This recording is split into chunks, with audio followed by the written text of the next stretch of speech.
Assalamualaikum warahmatullahi wabarakatuh. Selamat datang di channel YouTube Borin Vlog. Di kesempatan ini saya ingin mengulas mengenai sejarah dan juga asal-usul Kabupaten Rembang. Kabupaten atau kota Rembang yang ada di Jawa Tengah. Bagaimana sejarah dan juga asal-usul nama Rembang? Silakan disimak kisahnya berikut ini. Menilik dari sejarahnya, ada beberapa versi mengenai asal-usul nama dari kabupaten atau kota Rembang. Versi pertama mengatakan bahwa asal nama Rembang bersumber dari sebuah manuskrip atau tulisan oleh Mbah Guru. Manuskrip tersebut menyebutkan, kira-kira pada tahun 1336 Saka, ada rombongan berjumlah 8 keluarga asal Campak Banjar Melati yang dikenal pandai dalam membuat gula tebu di negaranya. Mereka pindah untuk membuat gula merah yang tidak dapat dipatahkan itu. Berangkat melalui lautan menuju arah barat hingga mendarat di sekitar sungai yang pinggir dan kanan kirinya tumbuh tak teratur pohon bakau. Kepindahan itu dipimpin oleh seorang kakek bernama Pon Idin. Setelah mendarat, mereka kemudian mengadakan doa dan bersemedi. Dilanjutkan dengan mulai menebang pohon bakau tadi yang kemudian diteruskan oleh orang-orang lainnya. Tanah lapang itu kemudian dibuat tegalan dan pekarangan, serta perumahan yang selanjutnya menjadi perkampungan. Perkampungan itu kemudian dinamakan Kampung Kabongan, mengambil kata dari sebuah pohon bakau sehingga menjadi Kabongan atau Kabongan. Pada suatu hari, saat fajar menyingsing di bulan Waisaka, orang-orang akan memulai ngembang atau memangkas tebu. Sebelum dimulai membabat, diadakanlah upacara suci sembahyang dan semedi di tempat tebu serumpun yang akan dipangkas. Untuk tebu penganten, upacara pengeprasan itu dinamakan ngerembang sakawit. Begitulah asal-usul kata ngerembang hingga akhirnya dijadikan sebagai nama kota Rembang hingga saat ini.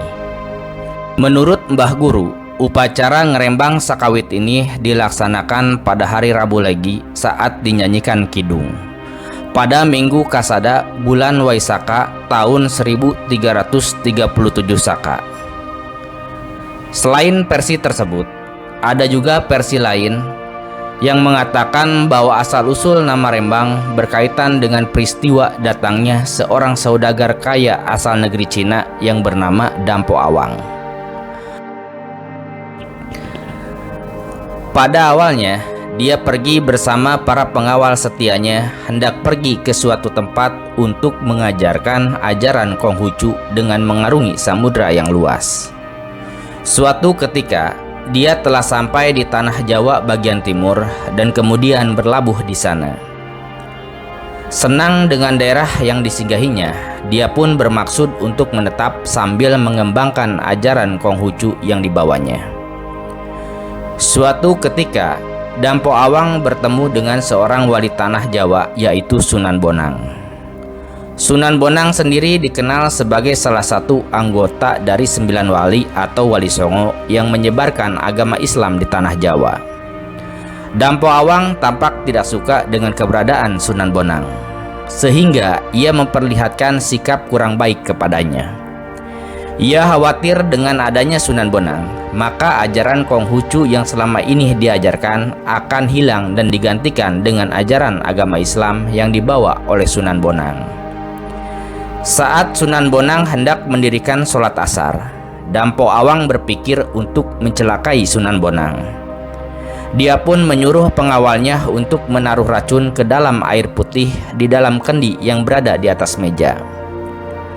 Selesai sholat, Sunan Bonang kemudian berjalan menuju ke arah meja.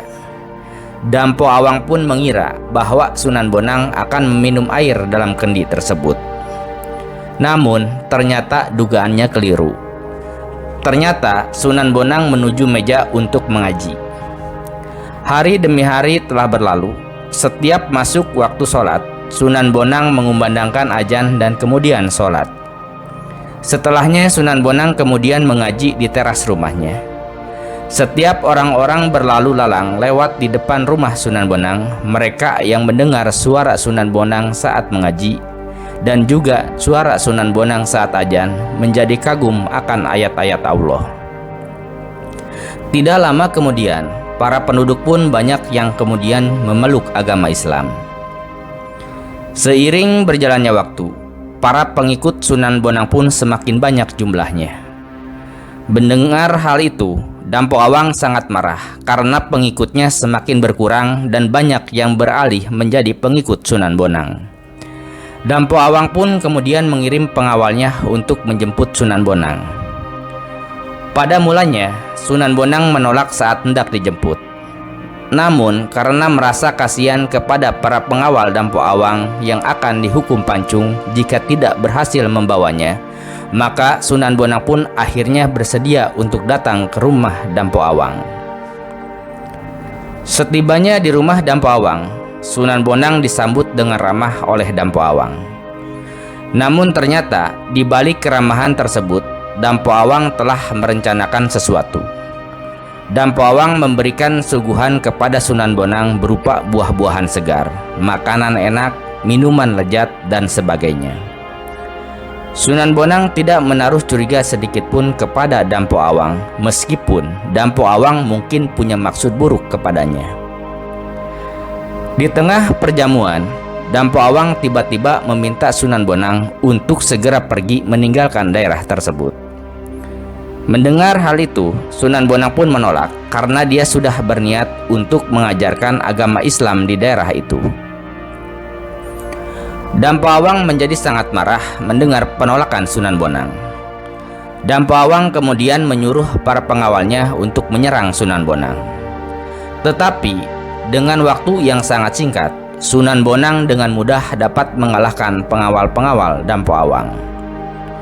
Tidak terima dengan kekalahannya, Dampo Awang kemudian kembali ke negaranya untuk menyusun strategi dan kekuatan baru guna melawan Sunan Bonang. Selang beberapa tahun kemudian, Dampo Awang akhirnya kembali lagi ke tanah Jawa dengan membawa jumlah pasukan yang lebih banyak dari sebelumnya. Menginjakan kembali kakinya di daerah yang dulu disinggahinya, dia sangat kaget karena semua penduduk di daerah itu sudah menganut agama Islam. Dampo Awang yang marah kemudian pergi mencari Sunan Bonang. Saat keduanya kembali bertemu, Dampo Awang yang tidak bisa lagi menahan rasa amarahnya langsung menyerang Sunan Bonang terlebih dahulu. Tetapi dengan singkat Sunan Bonang lagi-lagi dapat mengalahkan Dampo Awang dan para pengawalnya dengan sangat mudah. Dampo Awang kemudian diikat di dalam kapalnya, dan setelah itu Sunan Bonang menendang kapal itu hingga seluruh bagian kapal itu tersebar kemana-mana. Sebagian kapal ada yang terapung di laut sehingga Dampo Awang menyebutnya kerem atau tenggelam, sedangkan Sunan Bonang menyebutnya kemambang atau terapung. Lama-kelamaan kalimat dari kedua tokoh tersebut kemudian oleh masyarakat diucapkan menjadi rembang, yang berasal dari kata kerem dan kemambang. Demikianlah akhirnya daerah itu kemudian dinamakan Rembang, yang sekarang menjadi salah satu kabupaten yang ada di Provinsi Jawa Tengah. Konon, jangkar kapal Dampo Awang sekarang ada di Taman Kartini dan layarnya berada di Batu atau biasanya sering disebut Watu Layar. Sedangkan kapalnya konon menjadi Gunung Bugel di Kecamatan Pancur karena bentuknya menyerupai sebuah kapal besar. Dan di atas gunung ada sebuah makam yang konon merupakan makam Dampo Awang. Itulah di antara beberapa versi yang menyebutkan mengenai asal-usul nama Kabupaten Rembang. Tidak menutup kemungkinan ada versi lain yang melengkapi kedua versi tersebut. Adapun mengenai sejarah Kabupaten Rembang sendiri, pada masa Kerajaan Majapahit, keberadaan kota Rembang sebagai wilayah pemerintahan memang masih belum bisa dibuktikan kebenarannya dengan jelas dan tepat. Hal ini karena terbatasnya sumber-sumber atau bukti-bukti tertulis yang menceritakan tentang keberadaan wilayah ini pada masa itu.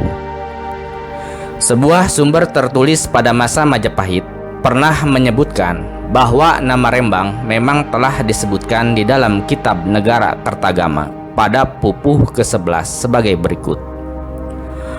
Menuruni surah melintasi sawah, lari menuju Jaladipa, Talapika, Padali, Arnon, dan Panggulan langsung ke Panayaman. Tepasana ke arah kota Rembang sampai di Kemirakan yang letaknya di pantai lautan.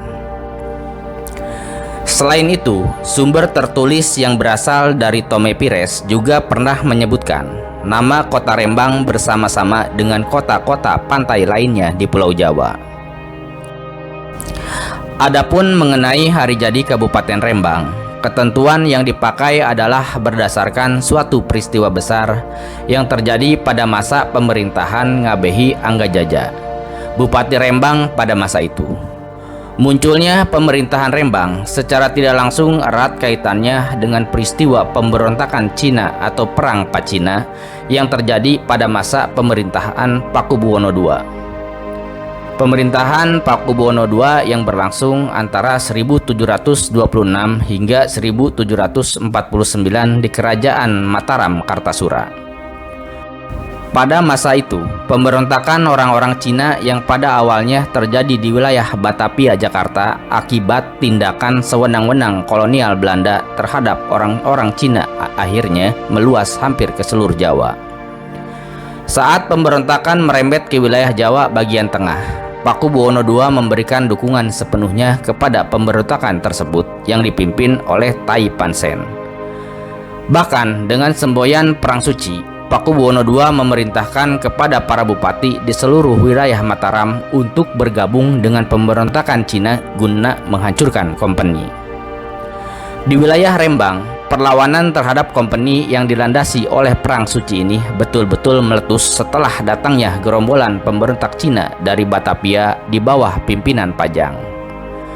Pada waktu itu, kota Rembang dikepung selama 1 bulan, sampai-sampai garnisun kompeni yang ada di kota ini tidak mampu menghadapi serangan dari pemberontak.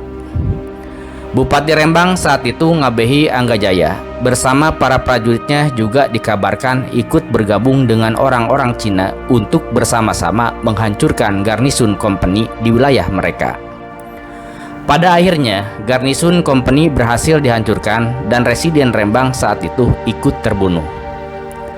Peristiwa penghancuran garnisun kompeni di Rembang yang menurut sejarah terjadi pada tanggal 27 Juli 1741 ini dinilai merupakan peristiwa heroik dan awal mula pergerakan rakyat Rembang dalam ikut berjuang melawan penjajah. Sehingga tanggal inilah yang hingga sekarang kemudian digunakan sebagai hari jadi dari Kabupaten Rembang. Nah, seperti itu kisah asal-usul nama Rembang dan juga awal mula terbentuknya Kabupaten Rembang di Provinsi Jawa Tengah. Mudah-mudahan dari kisah ini kita bisa mengambil banyak pelajaran, terutama untuk menggali lebih dalam mengenai sejarah Kabupaten Rembang. Terima kasih sudah menyimak di channel YouTube Borin Vlog. Silakan simak kisah sejarah maupun dongeng, legenda, dan cerita rakyat lainnya yang ada di channel ini. Terima kasih. Assalamualaikum warahmatullahi wabarakatuh.